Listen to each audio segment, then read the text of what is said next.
para una revisión de tema de preeclampsia, de la parte como de la fisiopatología de la preeclampsia, ¿sí? Fisiopatología de la preeclampsia. ¿Qué pasó?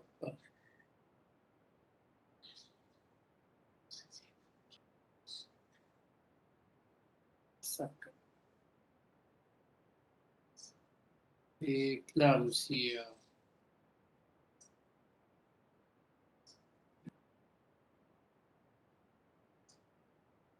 Bueno, para tal razón, pues ya voy a empezar a abordar algunas cosas como interesantes también de lo que tiene que ver con esta patología.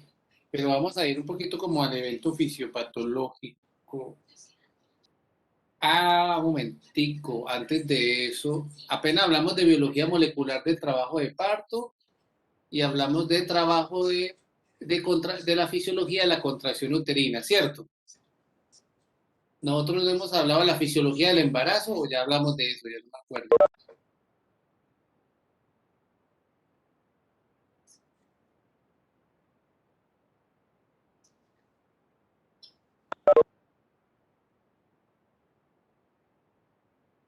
¿No? No hemos hablado de la fisiología del embarazo.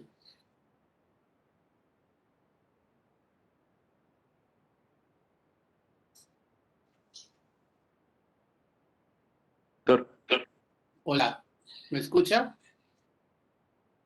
doctor, pero no. ¿Cómo? No, doctor. No, doctor, hasta ahora solo hemos dado esas dos clases. Pero antes de que del cese de actividades, ¿a dónde íbamos? ¿Qué era lo que habíamos hecho? No habíamos hecho una clase de fisiología. Era fisiología del reproductor, ¿cierto? Femenino. Sí, doctor. Bueno, entonces, hoy ¿qué figuraba en el programa? Fisiopatología de la preeclampsia. Doctor,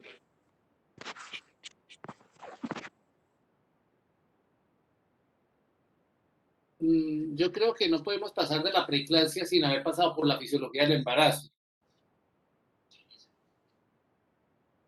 Entonces, voy a hablar de la fisiología del embarazo y después de esa de la fisiopatología de la preeclampsia. Dado que hay una clase que está programada por ahí, yo no me acuerdo cuál, que dice otra cosa como de dolor pélvico, y hay que organizarlas para que les vaya quedando lógica, ¿sí? Entonces, voy a compartirles pantalla.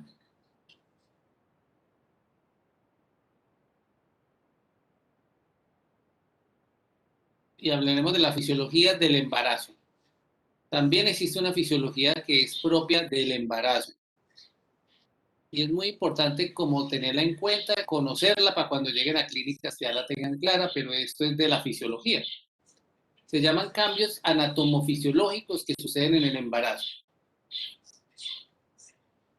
Bueno, sabiendo entonces, chicos, que el embarazo...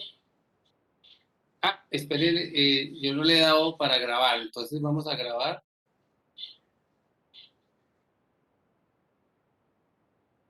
Voy a colocar aquí para grabar.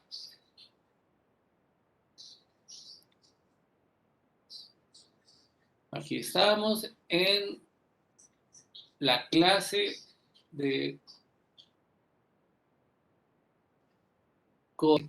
urinario de reproducción del 22 de junio y vamos a hablar de la fisiología del embarazo.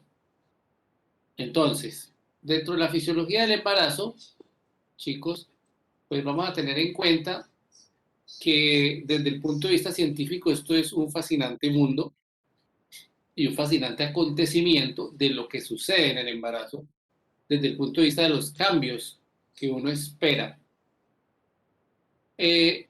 Digamos que es una linda experiencia desde el punto de vista emocional y física para algunas madres, no para todas, y desde el punto de vista espiritual puede traducirse como una bendición. Entonces, El cuerpo que tiene una mujer que está en embarazo, lo que hace es prepararse y adaptarse para soportar ese embarazo hasta llegar hasta su feliz término. O sea, que el cuerpo sufre unos cambios adaptativos, básicamente. Entonces, los cambios adaptativos del embarazo no son patológicos, no son anormales, son funcionales, fisiológicos. Son adaptaciones, y así se tiene que tomar como una adaptación desde el punto de vista tanto anatómico como fisiológico y como bioquímico, ¿sí? Esos son los cambios del embarazo. Entonces, ¿cómo es el útero? Normalmente, la forma que tiene el útero es como una pera, pequeñito, pero luego que va creciendo, él va teniendo un cambio anatómico. El primer cambio anatómico es que va formándose de manera, se va volviendo redondo. Entonces va tomando una forma globular. Porque además de eso, va a ser mayor el aumento de su longitud que de su mismo ancho, ¿sí? Y cuando el embarazo va avanzando, una vez finalice la semana 12 más o menos, se va a sobrepasar, se va a salir de donde está. Recuerde que el útero anatómicamente está ubicado en la pelvis, pero en el embarazo el útero va a dejar anatómicamente a la pelvis en un momento dado y se va a salir de la pelvis y se va a ir hacia el abdomen, ¿sí? Hacia el abdomen. Entonces, como vemos acá, el útero tiene formita de pera, ¿cierto? Luego va creciendo, va creciendo, va creciendo, 6, 7, 8, 9 meses, ¿sí? Y mire cómo él crece y va quedando hacia adelante, de tal manera que va formando aquí un abultamiento. Pero entre la pared abdominal y el útero, entre ellos dos no hay nada. Es decir, que las vísceras lo que hacen es quedar desplazadas arriba y atrás. ¿Sí?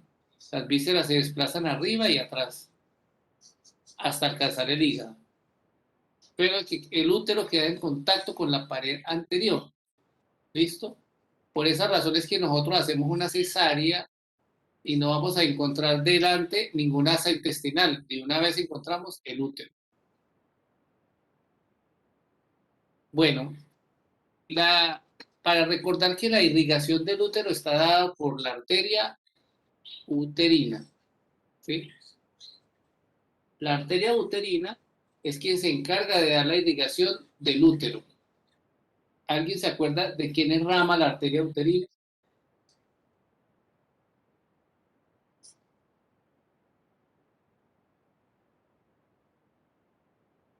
Daniela Uribe. Hola, doctora. Hola, ¿de quién Yo es me rama? acuerdo, yo me acuerdo que se encuentra con la ovárica que viene del ligamento suspensorio, del ovario, pero como tal rama, como tal de la arteria uterina, no. No, que la arteria uterina es rama de quién. ¿De quién surge? ¿Y de la ilíaca Doctor. interna? De la ilíaca interna, recuerden lo de la ilíaca interna. La ovárica viene de la aorta, Daniela. Entonces, el riego sanguíneo de una arteria uterina es aproximadamente en un útero como el de ustedes, niñas, es de 50 mililitros por minuto. 50 mililitros por minuto. De ustedes que no están embarazadas o que tal vez puedan estarlo y no lo saben o no sabemos, qué tal que estén embarazadas algunas. Entonces, pero cuando el útero crece, aumenta de tamaño, se aumenta su funcionalidad también en el riego sanguíneo. Por lo tanto, el flujo sanguíneo de la arteria uterina para un útero ya grávido, grande en el embarazo es de 400 a 600 mililitros por minuto. ¿Sí?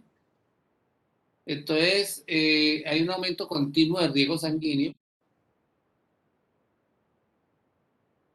Bien, bueno, Entonces, el cambio fisiológico del embarazo importante anatómico y fisiológico es que se aumenta el flujo sanguíneo uterino, porque el útero se hace grande y deja de estar en la pelvis y sale al abdomen. ¿Listo? Entonces, bueno, esto dejémoslo quieto, ni voy a hablar de los ovarios, pero sí recordar el cuerpo lúteo. Yo quiero mostrarles esta imagen que es muy bonita, donde vemos el cuerpo lúteo del embarazo, el folículo, el ovario, perdón, y a este útero, ¿cómo lo cogemos y le hacemos un corte donde abrimos el ovario y encontramos un cuerpo amarillo? ¿Sí? Entonces, fíjense cómo quedó de bien agarradito en esa foto ese útero. Bueno, hay unos cambios que son anatómicos de la estructura del útero. Hay otros cambios que son metabólicos. ¿Qué cambios importantes deben de conocer ustedes como cambios metabólicos? Número uno, el peso. El peso en el embarazo va a empezar a aumentar. ¿Por qué aumenta el peso en el embarazo? Entonces, recuerden que hay cosas que aumentan de peso en el embarazo. ¿Cuánto va a aumentar de peso una mujer en todo el embarazo en promedio? Más o menos 12 kilos y medio en promedio se aumentan. ¿Sí? ¿Está claro? 12 kilos y medio. ¿A expensas de qué? Empecemos. El útero es el primero que se aumenta de tamaño. Por lo tanto, el útero, al ser más carne o más músculo, por decirlo así, va a ser más peso, va a aumentar aproximadamente 1,5 kilos ese útero. ¿Sí? Pero dentro del útero está el feto. El feto aporta de 3 a 4 kilos más o menos. Y además dentro de ese útero, además del aumento del volumen muscular del útero que pesa, y de ese feto también hay una placenta. La placenta, digamos que esa placenta también aumenta el peso, suma en el aumento de peso, y ella cada vez es más grande. Hay otra cosa más que aumenta, por ejemplo, y es que dentro del útero también hay líquido amniótico, y eso es otro kilo más, ¿sí? Además de eso, el volumen de líquido extracelular de la mujer también se aumenta, porque hay más líquido que mover y es otro kilo más todo el líquido extracelular, ¿sí? Y además la volemia de una mujer aumenta casi un 50%, por lo tanto pesa 1,7 kilos.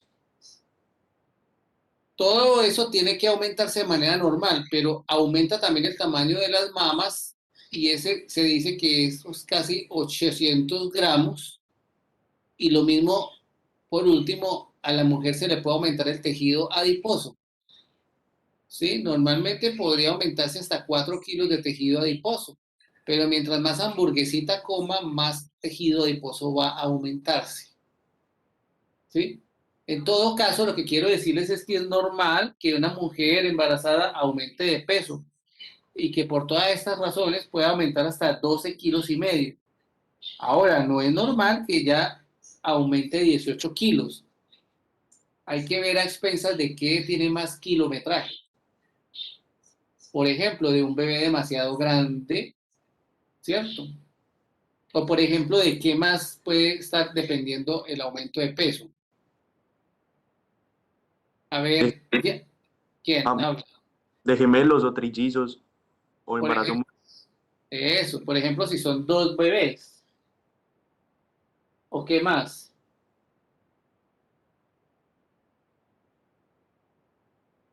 O si, por ejemplo, ¿qué más? A expensas de qué más se puede aumentar el peso. Que la mujer tenga hábitos alimenticios con alto contenido calórico. Exacto, entonces del tejido adiposo de ella, ¿cierto? O, por ejemplo, ¿qué más? Que tenga una preeclampsia y aumente el líquido extracelular y se edematice, por ejemplo, también aumenta el peso. Todo eso son señales, son cosas que hay que evaluar por qué puede estar aumentando el peso. O por qué no aumenta de peso, también puede ser otra razón, que no aumente de peso.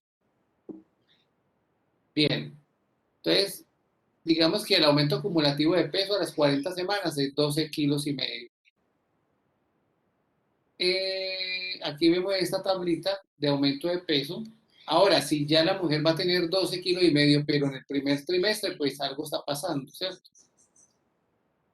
Bien, es normal que una mujer pueda tener edema en el miembro inferior. No es anormal del todo, puede ser normal que tenga edema. Un edema blando de tobillos y piernas, casi que hasta 1 litro, por el aumento de la presión venosa que tiene por debajo del útero porque se está ocluyendo la vena cava parcialmente, ¿sí? Bueno, muy bien. Otra cosa que hay que tener en cuenta en la mujer es que del embarazo es que la mujer puede tener una alteración o un cambio fisiológico metabólico que tiene que ver con la osmolaridad del plasma.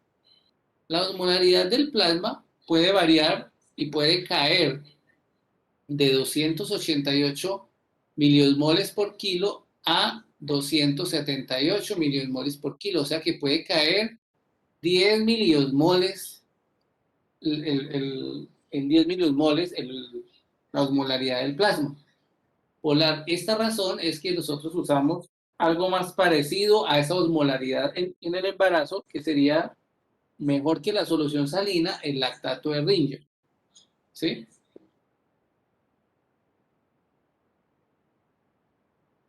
Con respecto a los carbohidratos, también tiene unos cambios metabólicos, y es que en el embarazo puede haber un estado fisiológico de resistencia periférica a la insulina, lo cual haría que una mujer en ayunas pudiese tener una hipoglicemia leve. ¿Me hago entender? Una hipoglicemia leve y que después de una comida pueda tener una hiperglicemia. Por eso es que cuando se hace en una embarazada la curva de tolerancia oral a la glucosa, los valores de esa curva son diferentes a lo que pueda esperar usted, ¿sí? Por ejemplo, ¿alguien sabe los valores de la curva de tolerancia oral a la glucosa?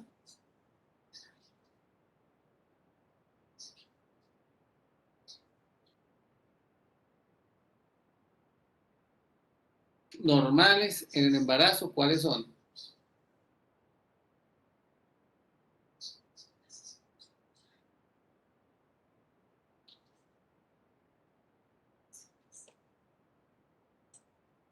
La curva o prueba de tolerancia oral a la glucosa, ¿sí?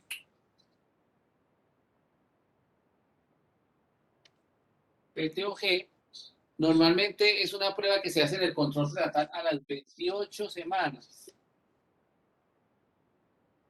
¿Sí? Y lo que se hace es determinar, en base a eso que acabo de decir, que en lo fisiológico, la mujer, ¿qué pasa en el ayuno? ¿Cómo está? ¿Cómo puede estar? Con una leve que... Hipoglicemia. Entonces yo esperaría, entonces la curva tiene un límite superior de tope, que es 92 en ayuno. Ese es el tope superior, 92.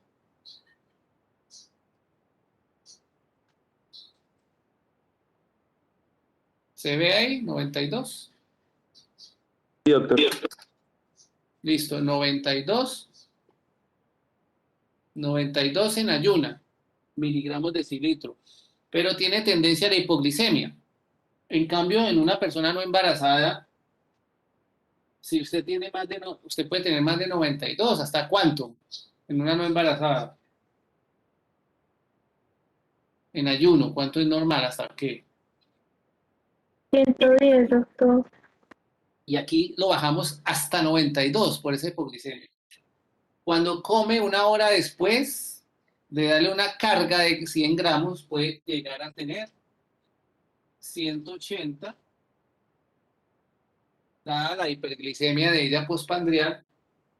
Y la tercera, que es a las 2 horas, 155 miligramos de decilitro. Ah, no, 153.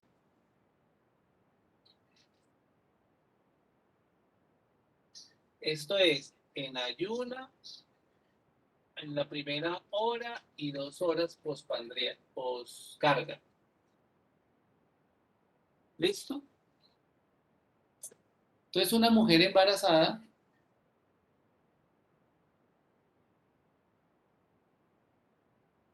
puede tener un estado fisiológico de resistencia periférica a la insulina, lo cual haría que tuviese un estado como hiperglicemiante, como que el embarazo es un poco hiperglicemiante, ¿sí? Por eso la posibilidad de tener una diabetes gestacional. Por encima de los valores que acabamos de mostrar en el tablero, pues puede ser una diabetes gestacional. Podríamos declarar una diabetes gestacional. Bien. Bueno, con respecto a estas proteínas y electrolitos, nos vamos a hablar un poco de los cambios cardiovasculares que ocurren en el embarazo. Entonces, en el embarazo pueden haber cambios desde el sistema cardiovascular. Por ejemplo, los cambios cardiovasculares se consideran que son necesarios para la buena evolución de la gestación, para que esa gestación avance de manera adecuada.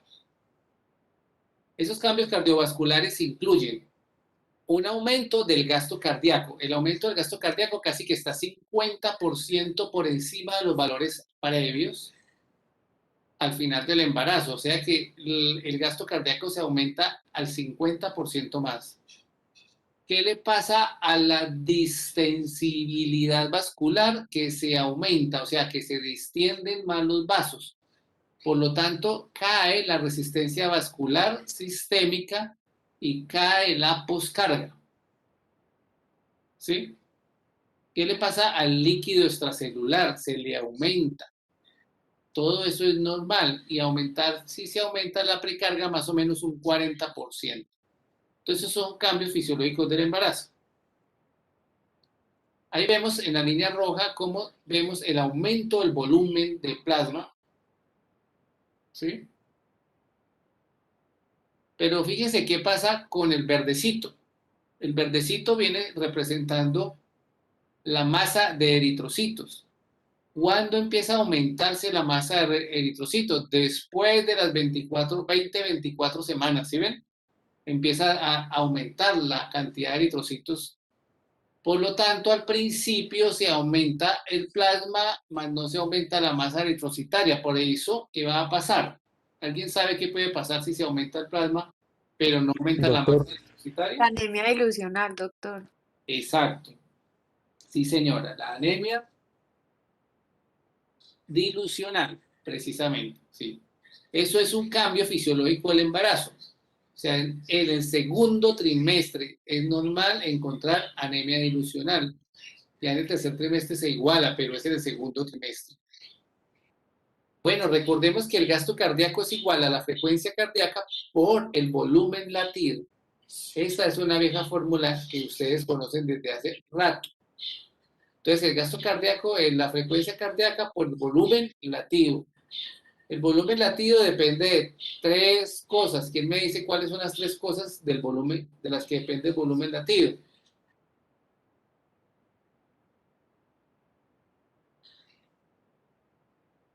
El volumen Precarga, latido, eso, poscarga y contractibilidad. Exactamente. Entonces, fíjese cómo aumenta la frecuencia cardíaca en el embarazo, pero el aumento tope mayor está en 90 latidos por minuto. Por lo tanto, no esperemos del embarazo una taquicardia a toda hora. La taquicardia puede ser una alteración en el embarazo. Entonces, lo normal es que la frecuencia cardíaca aumente, pero no más de la basal de 10 latidos por minuto en todo el embarazo, desde la basal que tenga. ¿Listo? Entonces, la frecuencia cardíaca materna en el embarazo de una mujer embarazada, el promedio está entre 60 y 90 latidos. No es taquicárdica, ojo, no es taquicárdica la embarazada. Desde el punto de vista estructural también vamos a encontrar que esas 4 cámaras del corazón, como hay más volemia, se van a aumentar de tamaño. Pero va a ser más marcada en el atrio izquierdo. Entonces puede haber lo que llamamos arritmias supraventriculares o una tendencia a ellas. La otra es que como aumenta de grosor el músculo miometrial izquierdo, miometrial, el músculo cardíaco, el ventrículo izquierdo, aumenta de grosor. Fíjense cómo aquí se ve más grueso el ventrículo izquierdo. Entonces va a haber una hipertrofia ventricular izquierda en el embarazo. Se va a elevar el punto máximo de impulso del quinto al cuarto espacio intercostal, más o menos. Y el aumento de las cámaras cardíacas hace que se aumenten los diámetros de la válvula, de las válvulas atrioventriculares y de las válvulas sigmoideas. Por eso puede haber soplos. ¿Listo? Incluso en los ecocardiogramas aparecer una regurgitación mitral y tricuspidia y ser normal o fisiológica. Bueno, cuando ese útero va creciendo y creciendo y creciendo, ¿qué va a pasar? Que va a coger y va a comprimir los grandes vasos. ¿Cuáles son esos grandes vasos? La arteria aorta y la vena cava inferior. Esos son los grandes vasos que pueden comprimirse cuando la mujer se encuentra en decúbito supino en el embarazo. Por eso es que toda embarazada debe estar acostadita al decúbito lateral izquierdo, por el objetivo de que el útero se descompriman los grandes vasos. Porque ¿qué puede pasar si una mujer está mucho tiempo boca arriba? ¿Quién me dice qué puede pasar? Por ejemplo, Carol, Johanna y Sasa, ¿qué puede pasar? Pues doctor, que va a interrumpir el flujo, Sí, entonces pues va a empezar a hacer edema o a haber congestión pélvica. exacto. ¿Y qué más va a sentir la paciente?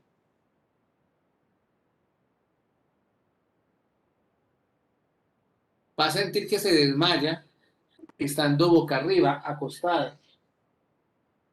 Cuando eso le da a uno si se levanta o se incorpora. Acá es acostada que empieza a sentir ese síntoma. Eso se llama síndrome de hipotensión supina. Ahora, eso es importante en el caso de un paro cardiorrespiratorio, porque entonces resulta que la mujer que requiere compresiones torácicas no van a tener una efectividad sino del 10% en vez del 30%. ¿Por qué? Porque yo le hago al corazón compresiones y no va a avanzar con ese obstáculo. ¿Sí está claro? Bueno. Otra cosa, el útero, no les había dicho, se me pasó ahorita, cuando el útero se hace extrapélvico, o sea, cuando el útero se va al abdomen por el crecimiento, ese útero, ¿qué le va a pasar? Va a hacer un giro, ¿sí? Y un giro como se sale al abdomen y gira hacia qué lado, hacia el lado izquierdo. Eso se llama dextrorrotación del útero. ¿Por qué se da una dextrorrotación? Porque el útero cuando sale gira a la derecha y no se gira para la izquierda. ¿Quién cree? Mariana López, ¿qué cree? ¿Qué pasa? No, doctor, no sé. Pero sí comprendes que Pues el útero se sale de la pelvis y se va al abdomen y gira a la derecha. ¿Por qué girará a la derecha y no a la izquierda? por la anatomía de los grandes vasos, doctor. ¿Cuál? Pues la aorta es hacia la izquierda, entonces pues me imaginaría yo que por eso rota hacia la derecha, para seguir preservando el riego sanguíneo aórtico. Doctor, o por el colon sigmoide, ¿no será? Exacto, porque el colon sigmoide está metido por la izquierda y se mete como un órgano más de la pelvis. Entonces, desde que el útero está en la pelvis, va saliéndose, le va respetando el espacio al colon del lado izquierdo y se adueña del lado derecho. ¿Listo? Otra cosa es que también el útero, al salirse de la pelvis, comprime grandes vasos, pero comprime, por ejemplo, la arteria ilíaca, como podemos ver en el gráfico, la ilíaca derecha, puede ser comprimida cuando una vez el útero es grávido y se sale de la pelvis. Por lo tanto, al comprimir la arteria ilíaca derecha, comprime esta a su vez a la vena ilíaca que izquierda o derecha. ¿Verdad? Izquierda, como vemos en el gráfico, ¿sí? Por lo tanto, hay más congestión de la vena ilíaca izquierda que de la derecha. ¿Listo? O sea que puede haber trombosis venosas profundas más frecuentes en el lado izquierdo que en el lado derecho, en el miembro inferior izquierdo, pues. Bueno, hay algunos otros cambios que llamamos cambios hematológicos. Los cambios hematológicos vienen siendo la volemia, que se aumenta en el segundo trimestre, y el aumento de la masa eritrocitaria hacia el tercer trimestre. O sea que la embarazada, conclusión, tiene que manejar mucha más volemia, por lo tanto, al tener más volemia, tolera a su vez más un choque hipovolémico, ¿sí? O sea que es como un arma de doble filo. Con respecto a la coagulación, las plaquetas pueden disminuir incluso a menos de 100.000. Y los factores de la cascada de la coagulación se pueden aumentar. O sea, en el embarazo hay tendencia a la hipercoagulabilidad. Por eso también puede favorecerse una trombosis. La cascada de la coagulación, cómo actúa, bueno. Listo. Todos los cambios que llevamos hasta el momento son cambios fisiológicos del embarazo. Este cambio que sigue, que son los cambios respiratorios, también es un cambio fisiológico del embarazo, pero a pesar de ser un cambio fisiológico del embarazo, es un poco más duro para ella, es un poco más en contra de ella. Entonces, los cambios respiratorios, permítanme un segundito, ya vengo.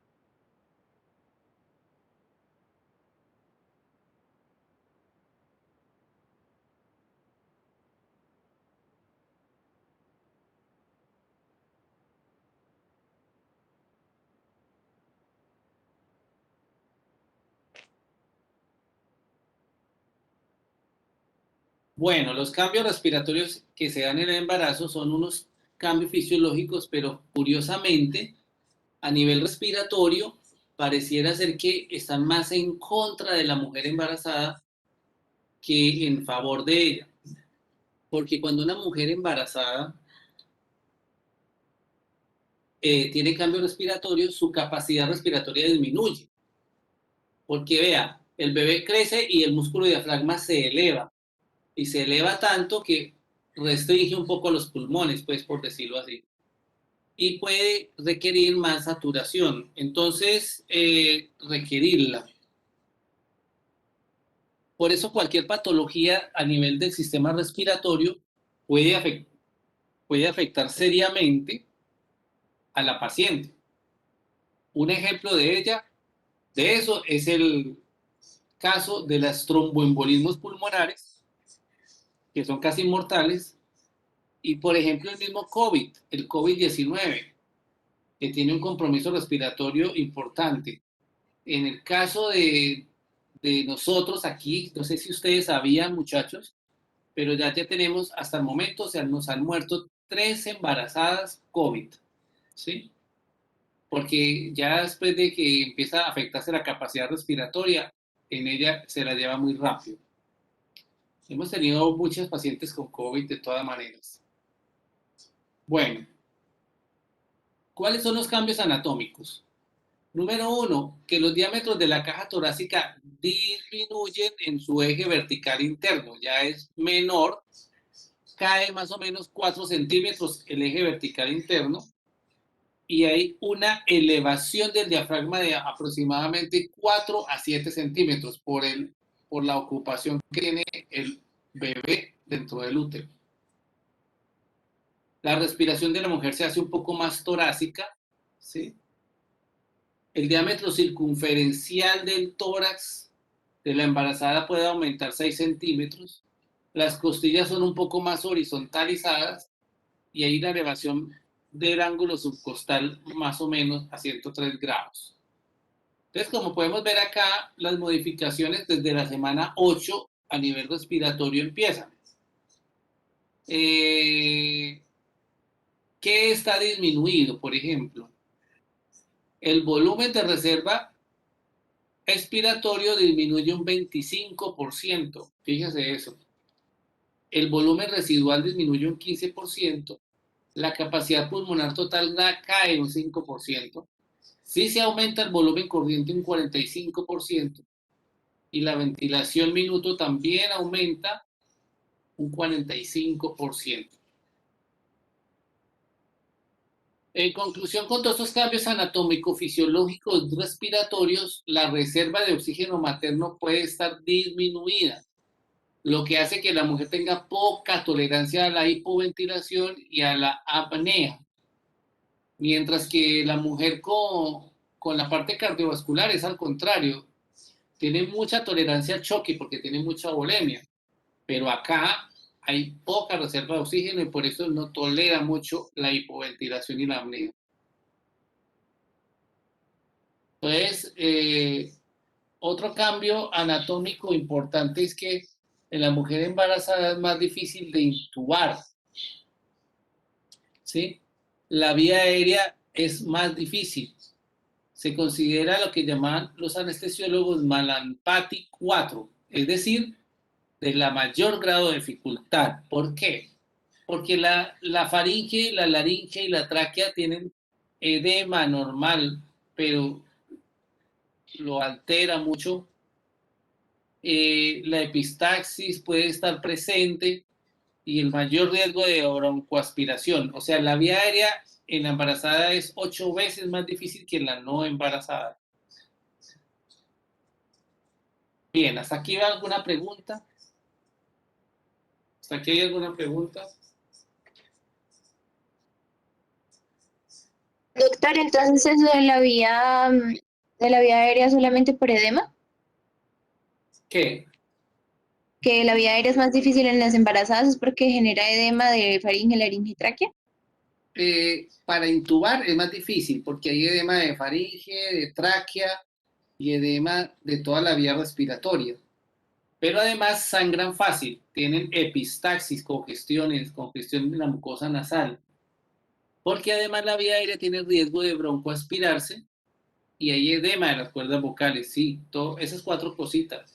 Más los cambios anatómicos hacen más difícil que la vía aérea también, que es el aumento de la elevación del músculo diafragma. Bueno. Bien, hablemos de los cambios al sistema urinario en el embarazo, por ejemplo. Cambios urinarios. ¿Quién me dice un cambio urinario en el embarazo? A ver. La uretra aumenta el diámetro.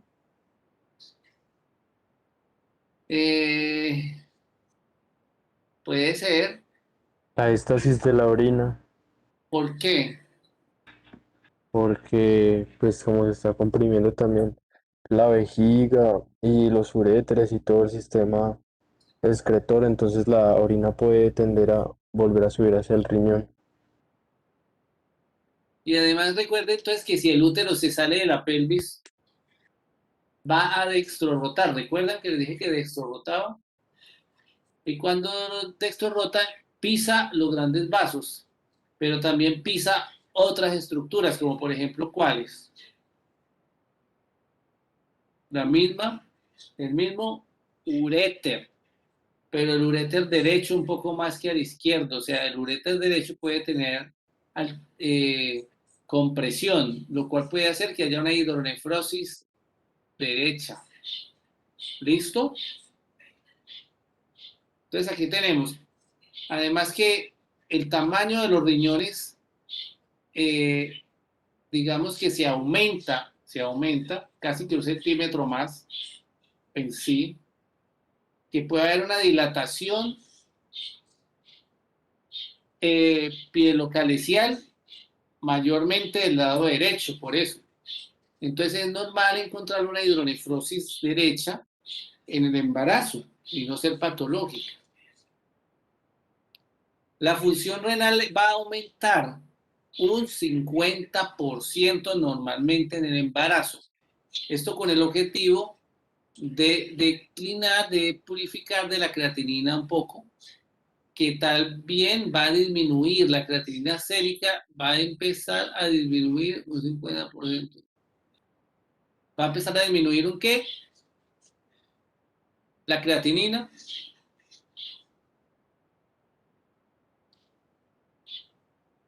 ¿Me entendieron ese pedacito? En un 50%, doctor. Sí. ¿Cuánto es la creatinina normal en una persona?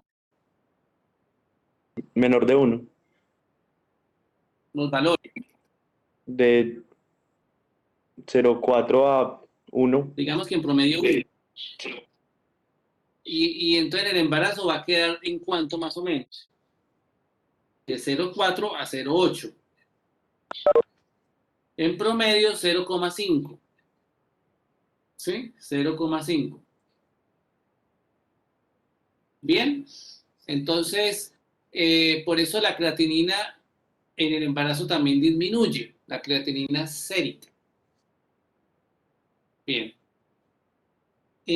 A nivel del análisis de orina, puede haber glucosuria, ¿sí? Puede haber proteinuria, hasta en la gestación normal, sin gestación puede ser de 50 miligramos en 24 horas, en una gestación normal puede ser hasta 115 al parecer, pero hay estudios que muestran actualmente que puede ser mayor la proteinuria, puede estar eliminando mucho más.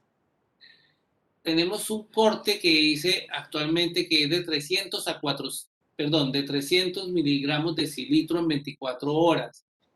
Es decir, que una mujer podría perder de orina 300 miligramos de cilitro aproximadamente, hasta ahí ser normal. Cuando tiene más de 300 se considera que es un patrón de preeclampsia.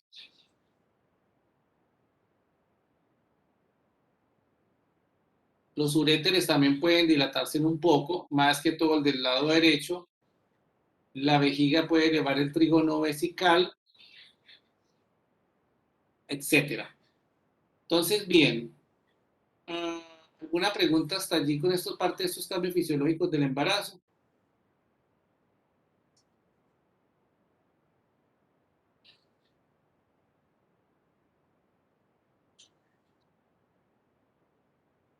Bueno, listo. Con esto quedamos entonces listos para hablar de la fisiopatología, ahora sí, de la preeclampsia, que sería la próxima clase. Bueno, hasta ahí no hay preguntas. Bueno, voy a dejar de grabar acá, muchachos. Doctor, una pregunta. Sí. El parcial queda hasta el jueves, ¿cierto? Bueno, esa es la pregunta que tengo yo para ustedes. ¿Sí? ¿Vamos a hacer el parcial entonces el jueves o lo vamos a hacer el próximo martes? Al fin, ¿qué decidieron? No, doctor, están hablando desde los temas para el bloque 3 del lunes. Ah, estamos hablando de... No, pero también estoy esperando esa respuesta. Entonces, hasta acá, ¿cuándo es el parcial? Disculpen. El teórico. Lunes. El lunes. El lunes, listo, para el lunes entra la fisiología de la contracción y la biología molecular del parto. ¿Y cuál era el otro que estaba antes había otro tema? Fisiología genital. La fisiología genital femenina y había otro, anatomía, ¿no entró? Anatomía, también falta, de reproductor femenino, ¿o sí entró? Anatomía del reproductor femenino ya había entrado, doctor. Eso ya lo habíamos Digamos, hablado, doctor. sí. Entonces, fisiología genital femenino hasta la fisiología del embarazo. Listo. Eso es lo que entra para el parcial. Bueno, de acuerdo, listo. ¿Qué más? ¿Qué hablaron del parcial de anfiteatro? Que tenemos que tener una nota. Entonces voy a hacer el parcial de anfiteatro. ¿Cuándo? ¿Próximo martes?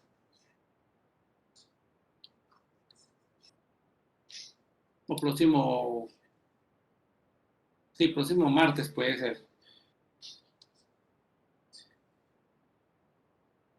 ¿Sí?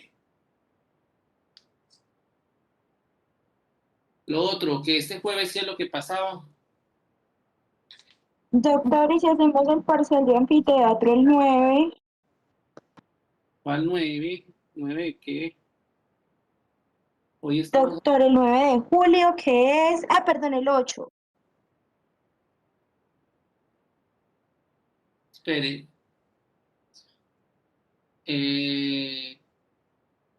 ¿Cuándo es que terminan ustedes semestre? 23, doctor. Ok. Lo hacemos el jueves 8 de julio, no hay problema. Si quieren lo dejamos para esa fecha.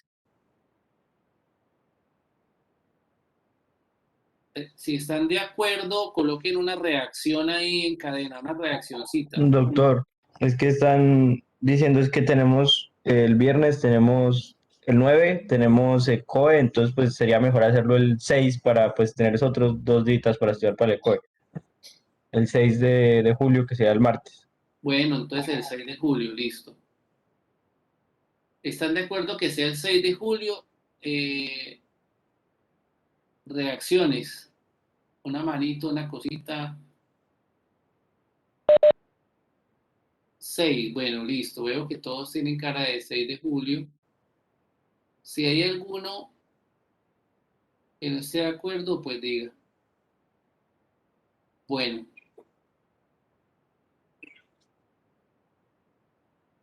¿No? Entonces, ¿con quién? Con Zuluaga. Yo no sé. Entonces tocaría el 1 de julio.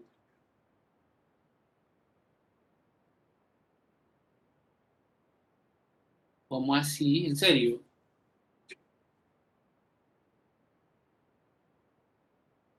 O sea, que tenemos clase hoy 22, el 24, el 28 y el 1 de julio. Y acabamos.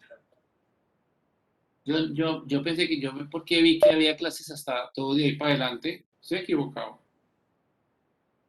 ¿Estás seguro? No tengo más clases desde el 1 de julio para allá con ustedes hasta el 23. No, doctor, las únicas clases que tiene, pues es las que le decía Juan Felipe, porque el resto, pues son otras clases que nos programaron, pero con usted sería hasta la fecha que le indica él. Es que fue que este es otro modificatorio, yo vi otro diferente. Bueno, entonces no nos queda más de otra que hacer el parcial el 1 de julio. Debería ver. Igual, sí, voy a ver con ustedes el jueves fisiopatología de la preeclampsia y luego el jueves 24 y luego el martes 29 vamos a ver semiología de la preeclampsia, ¿sí? Y luego vamos a ver el jueves primero, y hacemos el jueves 1 de julio parcial. Entonces lo hacemos el 1 de julio.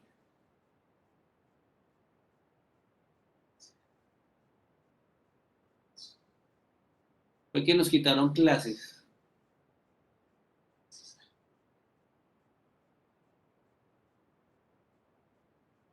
Bueno, hagámosla. Y el 8 de julio, entonces, ¿qué tenían? ¿Qué tienen el 8 de julio?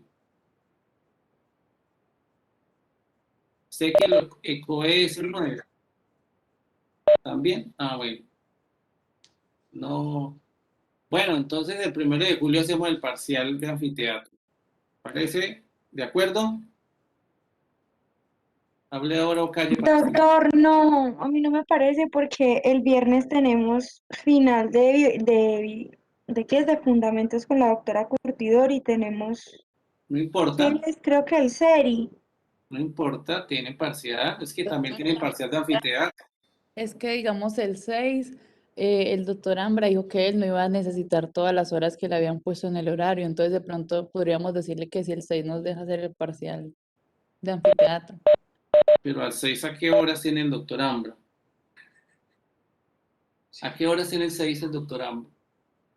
La tarde, de 4 a 6. Ah, o sea,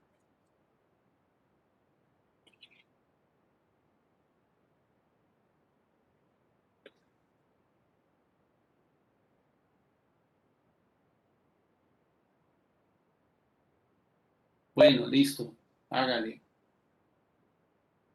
Ese parcial no necesitamos sino una hora, muchachos. Bueno, entonces, ustedes van a hablar con él. Si él tiene esa hora disponible, me dijo que el 6, sí, el 6 de julio, entonces el 6 de julio sería el parcial. Que yo creo que no hay problema, puede tenerlas. Pero si no las tiene disponibles, las tenemos que hacer el 1 de julio, ¿listo? Pero entonces démoslo para el 6 de julio. Con esa hora que están diciendo. Y me escribe, bueno, listo, ok. Bueno, listo. ¿Qué era otra duda que tenía? ¿Qué más pasaba? Algo sobre este jueves. No, nada, doctor, era definir los temas del parcial que iban a entrar en ese parcial. Pero me sabe que si de pronto este jueves, ¿qué pasaba? Que si hacíamos la clase a otra hora. O no, o no. No hay problema el jueves. Bueno, entonces el jueves nos vemos normalito. Este jueves nos vemos a las 4, creo. Sí, este jueves 24, ¿cierto? De julio. De junio. Ok, bueno, listo, muchachos. Nos vemos, pues. Que pasen una buena tardecita, ¿vale? Gracias, doctor. Hasta luego. Bueno, con mucho gusto. Gracias, doctor.